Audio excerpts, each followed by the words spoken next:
Mais le risque zéro n'existe pas. Dans son vaisseau, le premier équipage vers Mars sera donc probablement exposé à des dommages physiques irréversibles. Mais il devra aussi être prêt à confronter des pressions psychologiques hors normes. Et ça, personne n'est plus à même de le comprendre que Romain Charles.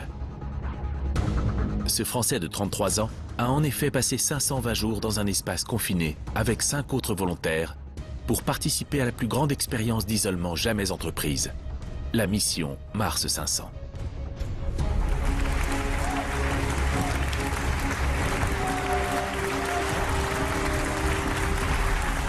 Cette expérience, menée conjointement par les programmes spatiaux russes et européens, commence en juin 2010 près de Moscou avec 3 Russes, un Chinois, un Italien et un Français. Son objectif, simuler les contraintes physiques et psychologiques d'une mission aller-retour vers Mars et mesurer de façon scientifique les réactions de l'équipage.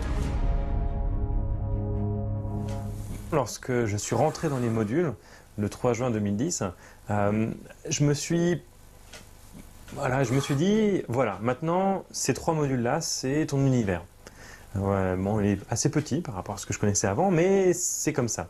Donc tout ce que je ne peux pas faire à l'intérieur, eh bien, je le ferai en sortant. Espace restreint, nourriture rationnée, tâches répétitives. Les scientifiques russes contrôlent tous les paramètres de l'extérieur. Leur objectif, savoir si un équipage peut vivre en harmonie dans de telles conditions ou s'il risque de succomber à la jalousie, la rébellion, voire même la mutinerie. Au bout de quelques semaines, les premières difficultés apparaissent. La monotonie, c'est vraiment ce qu'on a combattu le plus. Puisque notre travail, d'une part, était très monotone. C'était toujours les mêmes expériences que l'on répétait encore et encore. Même la nourriture était basée sur un régime hebdomadaire. Donc on mangeait tous les lundis la même chose, tous les mardis la même chose. Donc c'est vrai que la monotonie, c'était le facteur le plus stressant en quelque sorte.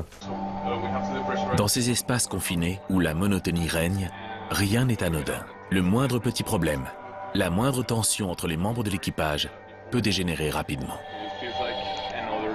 L'expérience a démontré que les astronautes doivent à tout prix être soigneusement sélectionnés, non seulement pour leurs compétences techniques, mais aussi pour leur capacité sociale. Quant à la question de la mixité homme-femme, elle est encore loin d'être résolue. Les Russes sont contre, les Européens et les Américains pour. Dans la capsule de Mars 500, les pensionnaires ont finalement réussi à cohabiter sans heurts.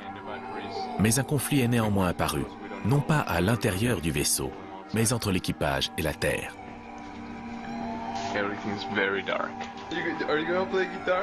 Petit à petit, au cours de la mission, parce qu'on ne comprenait pas forcément tous les choix que la Terre faisait et ne prenait pas le temps de nous expliquer, il y avait une certaine tension qui s'était créée.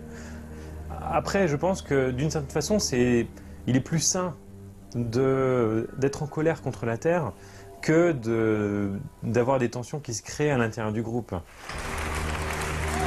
Après 520 jours, Romain Charles sort finalement le 3 juillet 2011.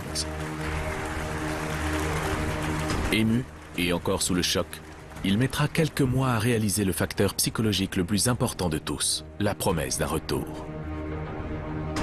Le voyage peut durer 1 an et demi qu'on a fait, 2 ans, 3 ans, peut-être même 10 ans, mais il faut vraiment ce retour prévu, cette lumière au bout du couloir qui me dit on revient sur Terre, on revient auprès de toutes les personnes que l'on connaît, que l'on aime.